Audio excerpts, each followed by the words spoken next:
Supreme court का दरवाजा एक बार फिर उसी मुद्दे के लिए खटखटाया गया है जिसका रिजोल्यूशन कोर्ट ने अप्रैल 8 को एक बोल्ड जजमेंट के थ्रू किया था। पर अब तमिलनाडु गवर्नमेंट ने जो स्टेप्स उस जजमेंट के बाद लिए उन पर ही एक मुसीबत आ खड़ी हुई है, और वो भी मद्रास हाईकोर्ट की एक वेकेशन बेंच के जरिए। तमिलनाडु की इलेक्टेड गवर्नमेंट का कहना है, we followed the supreme court's ruling, now our actions are being under. तो कहानी एक पुरानी लड़ाई के नए एपिसोड जैसी है। गवर्नर और राज्य सरकार के बीच का पावर टसल जहां स्टेज सेट है वाइस चांसलर अपॉइंटमेंट्स को लेकर, और ये कोई छोटी बात नहीं है। इसमें constitutional principles, federalism and democratic accountability सब स्टेक पे है। तो क्या है ये नया केस, और अब इस केस की सुनवाई सीजीआई बीआर गवई कर सकते हैं या नहीं, इस वीडियो में देखते हैं। मुद्दे की शुरुआत करते हैं अप्रैल 8, 2025 के सुप्रीम कोर्ट जजमेंट से, जहां justices JB Pardiwala and R Mahadevan ने एक हिस्टोरिक रूलिंग दी थी in the case state of Tamil Nadu versus governor of Tamil Nadu.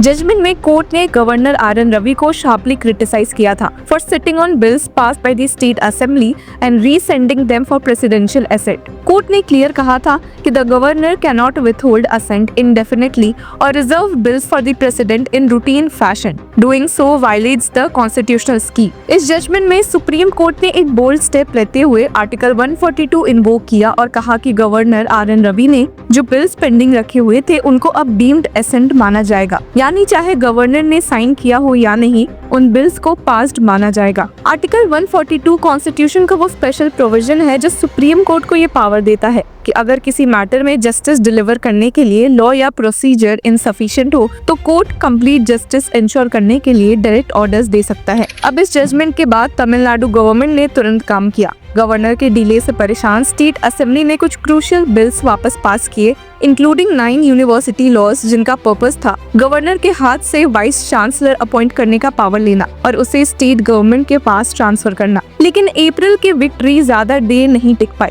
मई 21 को मद्रास हाईकोर्ट की वेकेशन बेंच ने एक PIL सुनते हुए और जिसके बाद शॉकिंगली स्टेट के नए लॉज पर इंटरिम स्टे लगा दिया। जी आपने सही सुना। PIL फाइल किया था एडवोकेट के वेंकटचलपति ने, जिन्होंने आर्ग्यू किया कि the 12 amendments passed by the states are repugnant to the UGC regulation, which are central in nature. As per these rules, the vice chancellor must be appointed by the chancellor, that is the governor. और high court ने इस argument पर interim stay लगा दिया, saying कि matter में constitutional conflict है और जब तक क्लैरिटी ना आए नए लॉज इम्प्लीमेंट नहीं हो सकते। अब स्टेट गवर्नमेंट ने इस स्टे को सुप्रीम कोर्ट में चैलेंज किया जस्टिस PS नरसिम्हा और R महादेवन के सामने। Senior advocates doctor Abhishek Manu Singhvi, Rakesh Dwivedi and P Wilson ने सुप्रीम कोर्ट के सामने आर्ग्यू किया। The High Court acted with undue haste. The stay was granted without giving the state any opportunity to respond, file a counter, or present its arguments. This is virtually a final relief under the garb of interim orders. उन्होंने ये भी बताया कि high court ने summer vacation के दौरान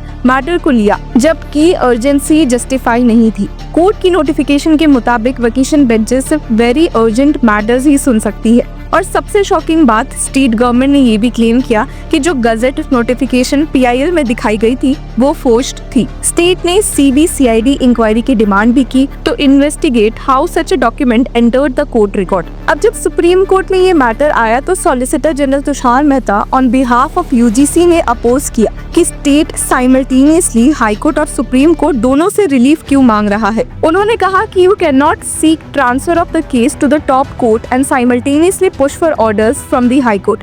Absolutely. जिसके साथ ही उन्होंने स्ट्रेस किया कि that the state's laws are absolutely repugnant to the UGC regulations. SG Mehta का कहना था कि ये क्लियर केस है सेंट्रल वर्सेस स्टेट लॉ का, और जब दोनों कन्फ्लिक्ट करे तो आर्टिकल 254 के मुताबिक central law prevails. Supreme court ने तमिलनाडु गवर्नमेंट की पिटिशंस पे फॉर्मल नोटिसेस इशू किए हैं to Union Government, University Grants Commission UGC, Office of the Tamil Nadu Governor, Ministry of Human Resource and Development, Advocate Venkatachalapati, PIL petitioner in High Court. अब bench ने matter को tag किया है state के transfer petition के साथ, जो Madras high court से केस सुप्रीम कोर्ट में ट्रांसफर करवाने के लिए ऑलरेडी फाइल हो चुका है। जस्टिस PS नरसिम्हा ने क्लियर बोला है कि parties are at liberty to approach the chief justice of India for an early hearing. We will wait for responses to the notice before considering interim relief. तो अब सवाल ये है कि कौन कौन से लॉज स्टेट पर है। स्टेट गवर्नमेंट के नए लॉज काफी कॉम्प्रिहेंसिव थे। इनमें 12 अलग अलग अमेंडमेंट शामिल थे, including Tamil Nadu universities laws amendment act 2022, Tamil Nadu doctor Ambedkar law university amendment act 2022, Tamil Nadu agricultural university amendment act 2022, Tamil Nadu doctor MGR medical university amendment act 2022, Tamil university second amendment act 2022 and other affecting fisheries, veterinary and animal sciences university. इन सब का objective था VC appointment से related eligibility, search committee composition, appointment and removal powers को governor से लेकर state को देना। तमिलनाडु ने आर्ग्यू किया कि जो अमेंडमेंट्स हाई कोर्ट ने स्टे किए थे उन सबको डीम्ड एसेंट मिल चुकी थी as per the April 8 supreme court rule. State ने आर्ग्यू किया कि after the supreme court's April 8 ruling the governor could not withhold assent by operation of law. Assent must be deemed to have been granted. तो जब governor की delay पे supreme court ने already ruling दे चुकी है तो हाई कोर्ट का interim stay practically उसी जजमेंट को डाइल्यूट करता है। इस केस में सिर्फ लीगल प्रोविजंस नहीं, कॉन्स्टिट्यूशनल पॉलिटिक्स भी डीपली इन्वॉल्व है। तमिलनाडु और गवर्नर आर.एन. रवि के बीच का रिफ्ट काफी पुराना है। गवर्नर पर ये एलिगेशंस रहा है कि वो इलेक्टेड गवर्नमेंट के डिसीजंस में डिले करते हैं या उन्हें बाईपास करने की कोशिश करते हैं, और एजुकेशन जैसे सब्जेक्ट जो कंकरेंट लिस्ट में आता है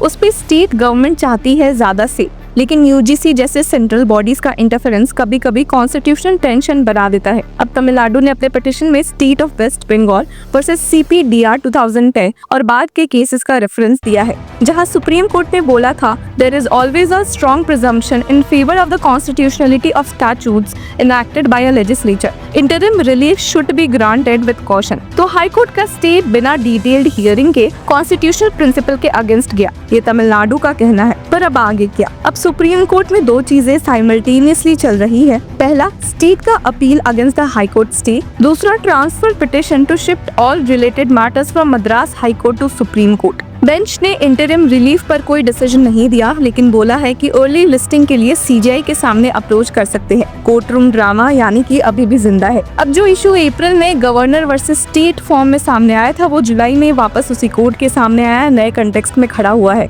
पर मुद्दा वही है, governance, federalism and role of constitutional authorities. अगर सुप्रीम कोर्ट स्टेट के फेवर में जजमेंट्स देता है तो बाकी स्टेट्स के लिए भी एक प्रेसिडेंट सेट होगा जहां गवर्नर्स और स्टेट गवर्नमेंट्स के बीच सिमिलर टेंशंस है। पर अगर हाई कोर्ट का स्टे बरकरार रहा तो एक मैसेज जाएगा कि सेंट्रल रेगुलेशंस ओवरराइड करते हैं even in matters with strong state interest. तो व्यूअर्स, आपकी क्या राय है हमें कमेंट सेक्शन में जरूर बताएं, और तब तक के लिए keep following law Chakra. Hello law lovers and justice seekers, welcome to law Chakra. हम आपके लिए लेकर आए हैं कुछ बहुत ही exclusive. Introducing law Chakra prime membership, जो आपको देगा exclusive access like never before. यानी कि फुल इनसाइडर एक्सेस, वो भी बस घर बैठे। यही नहीं, प्राइम मेंबर को मिलेगा access to exclusive interview session with renowned जजेस, लीगल एक्सपर्ट्स एंड लॉयर्स। ऐसे इनसाइट्स जो आपको कहीं और नहीं मिले। इसी के साथ अगर आप कभी सोचे कि हम कैसे लेकर आते हैं आपके लिए ये लीगल अपडेट्स, तो इसके लिए भी प्राइम मेंबर्स के लिए है हमारे पास एक special sneak peek behind the scenes of law chakra. Brainstorming session से लेकर ब्लूपर्स तक सब कुछ। In short, more content, more update and more analysis. Political legal controversies हो या इन डेप्थ लीगल सेशंस, सब कुछ आपको मिलेगा एट वेरी मिनिमल प्राइस। बनिए लॉ चक्र की प्राइम मेंबर और अनलॉक कीजिए full potential of legal knowledge. अभी ज्वाइन कीजिए।